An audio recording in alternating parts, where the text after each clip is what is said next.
the best part about the 12-team playoff is the first round. The fact that we have a Texas Clemson game inbound is nutty. The fact that the Buckeyes are playing the Vols at home in the first round of a playoff is just so fun. So let's go through these games. Let's preview the betting odds. Let's preview matchups. Let's give predictions. And let's start with Texas Clemson. I could talk about this game for literally 2 days in a row with no sleep. That's how excited I am for it. But I can only spend a few minutes here. So what I'll start with is this. You're looking at a Clemson ball club, predominantly 4 and 5 star players, really 5 star players in your most key positions like defensive line, secondary, wide receiver, playing with complete house money. No one, and I mean no one, expects them to go on the road at Austin and beat this Longhorns team. And it just puts favor in Clemson's camp. To get 11 points, if you're going to bet on this game, to see Clemson being given 11 points, to me, is bet bait. Like I want to place that bet. Look, I get Clemson has holes. I get the fact that Clemson lost to, like Louisville was a significantly less talented team. I understand these things. What I also know is sometimes in sports, very talented teams take weeks to gel. And I think versus SMU in the first half, that game looked like a Clemson of old. 24-3, 24-7, whatever that first half lead was. You had guys like TJ Parker teeing off. You had guys like Brian Wesco doing whatever the hell he wanted against the SMU secondary. You have Cade Klubnik playing free, playing much improved. I mean, very proud of this kid. Very much improved from where he was at week 1 against the Bulldogs. I don't expect Clemson to win this game, but I expect this game to be a lot closer than the 11-point spread. I'm talking 4 to 7 points here. 4 to 7 points here. Look, Texas, here's my concern with the Longhorns. And let me pull out this book here. I am a massive Longhorns fan. I've been a fan since I was 5 years old. Trying to stay biased, so I'm not trying to elicit too much bias, but I'm worried about this Texas team. Something in my gut tells me they're just not that disciplined. They play a little bit too loose. Sure, you can say that maybe the Bulldogs aren't a great matchup for them, but you could also point out the fact that Texas metrically has the best offensive line in the country and by a pretty wide margin, the best defense holistically in college football. For the Bulldogs to beat them twice tells me it's not a matchup or a talent thing. It tells me that it's a coaching and discipline thing. You go back and watch that game, Texas had ample chances to separate themselves from the Bulldogs. There were various points in the first half where I thought Texas was about to go up 17, 20 points, and they didn't. They didn't capitalize on those opportunities. That's my fear for the Longhorns, is that Clemson is a immensely talented team playing with house money, and Texas isn't going to be able to close them out. They're not going to be able to put the foot on the throat. That's why I got Clemson plus 11 all day. All day. And I think Dabo is the most fired up, the most inspired he's been in a couple years. I mean, you look at a Clemson program as a whole that's been on the brink of collapse. You look at a fan base who's been questioning their coach, who won a couple championships, who's been to the playoff. I think the most times or the second most times out of any team since it's been invented. He now knows you're playing with house money. And I could get into the matchups here. I mean, I think there's some great matchups. Clemson's great freshman receiving core. I think Wesco's a beast. I think Antonio Williams, the junior, is going to be a draft gem when he declares versus a Texas secondary with Andrew Mukuba and Muhammad and Taff, right? I think TJ Parker and this Clemson defensive front against Kelvin Banks and Cameron Williams is a storyline here. I think Cade Klubnik versus Quinn Ewers, a rematch of the high school state championship game.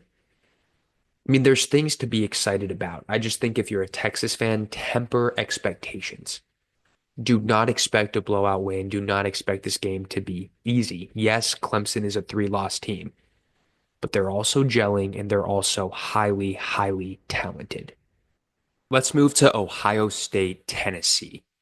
The battle of the late 90s, early 2000 powerhouse schools. First thing to be said about this matchup, the fact that Josh Simmons is out for the season devastatingly hurts the Buckeyes. The fact that this Buckeyes offensive line has had to be shuffled, there's not a lot of continuity or chemistry here. It's a big reason why they lost to Michigan is a major concern. Because Tennessee's defensive front, for as good of a defense as a whole that they have, this defensive line is their strength. Omar Norman Lott, James Pierce. Like James Pierce versus Donovan Jackson could very well decide the outcome of this game. In terms of matchup, this is not who you wanted. If you're the Buckeyes, the biggest question here is, can Will Howard play like the experienced veteran that Ohio State thought he would play like?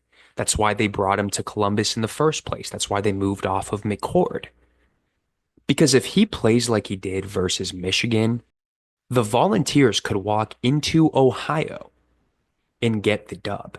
This game will be determined by which quarterback plays more sound, which quarterback turns the ball over less. I actually think the best bet here isn't the money line, it's not the spread, it's the under. I think it's a low scoring game. We're talking 24-20, we're talking 20-17. Whichever quarterback can play more calm, can play more sound, ultimately will determine the outcome of this one.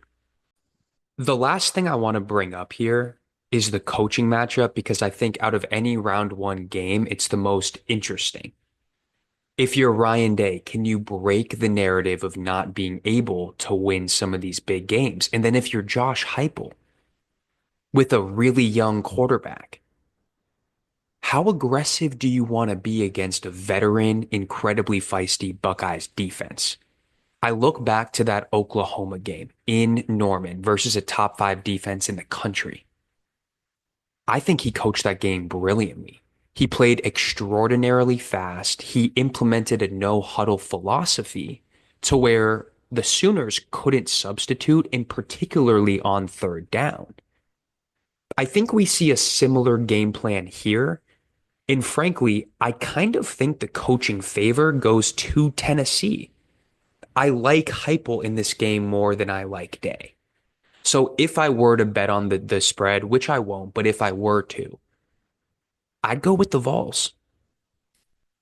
Let's move on to Penn State SMU. Another fascinating one. On one end, you have SMU, the Cinderella of college football, first year in the ACC, 11 wins. You got Rhett Lashley coming over from the U, bringing transfers with him, like Harrison Hunt on that defensive front, versus a Penn State team that, like Ryan Day, James Franklin has serious questions to answer. Can he be a big game coach? Can they win their first ever college football playoff game? The first matchup to get to here is that SMU offensive line versus Penn State's defensive front. Those SMU tackles struggled heavily against TJ Parker. Guys, Abdul Carter is in a class of his own as an edge rusher. He's the best edge rusher to me by far in the country right now. If they cannot contain Carter, they will not win this game, and frankly, it won't be that close. You look at a remainder of a Penn State defense with denied Dennis Sutton on the other edge. You look at Winston, their safety. The list goes on. It is a incredibly talented group. If you're Lashley, your philosophy has to be, let's take what the defense gives us. Let's feel them out the first couple of possessions. Because I'm telling you right now, if SMU thinks they can dictate terms versus this Penn State front in Happy Valley, They're just mistaken. Now, this SMU defensive line, very big, very physical, very athletic. Like, this isn't an SMU team that's just 2 and 3 star players. I mean, look at the transfers they got in the portal. Look at some of their recruits. There's many 4-star prospects on this roster, right? And it starts off with that SMU defensive line. Can they contain Penn State, particularly Nick Singleton and Katron Allen? If Penn State's running game gets going, this game is over quick. This game is over quick. I know that stopping Warren for SMU fans is the first thing that comes to mind. But with how great Penn State's defense is, if you step into Happy Valley and you can't stop the run, it's going to be very hard pressed. I think Koldal Nicky is the best offensive coach in the country. I think Penn State is very, very athletic, very, very sound. It's going to be hard pressed for SMU on the road to beat Penn State. You talk about a ruckus crowd between Texas, Penn State, and Ohio State. Easily, I think whatever a sound meter is called, it's going to be the loudest in Happy Valley. Now, I've sounded very pro Penn State on this recording, and frankly, I am pretty pro Penn State. I also think SMU has a massive shot at keeping this game close. I don't know if Penn State's offense is explosive enough to run away with this one. I think SMU +9 isn't a bad bet here. It's not a bad bet. In no world do I think SMU will win this game, but I also think that they can keep it marginally close. Kevin Jennings is the most underrated quarterback in the country. It's an SMU team that isn't devoid of weapons. I think Brashard Smith has to be big in the passing game, a lot of dump-off passes versus a fierce pass rush. But ultimately, Penn State is going to get the dub. They're going to win their first playoff game, which I think is just awesome. If you want to parlay, if you want to make a parlay of all of these first round games, have Penn State as your staple money line bet.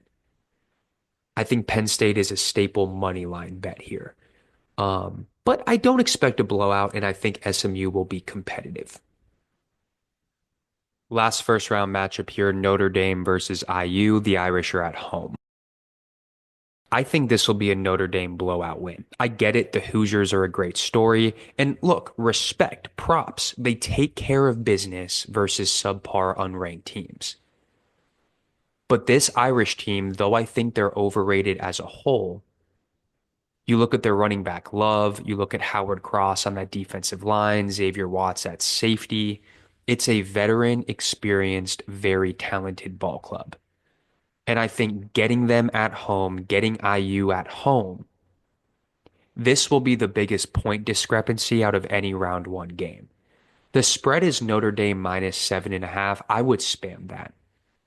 I would absolutely spam that. And in fact, let me double check. Yep, 7.5. To me, that's the bet of the week. I expect the Irish to win by 14 to 17 points. The game will start off being close. Indiana will keep it close throughout the first half, but as the second half rolls around, they just don't have the horses to physically keep up, to take the pounding that Notre Dame is going to give them up front. I don't mean to sound disrespectful. I don't mean to hurt Hoosiers fans' feelings, but this game is not going to be pretty.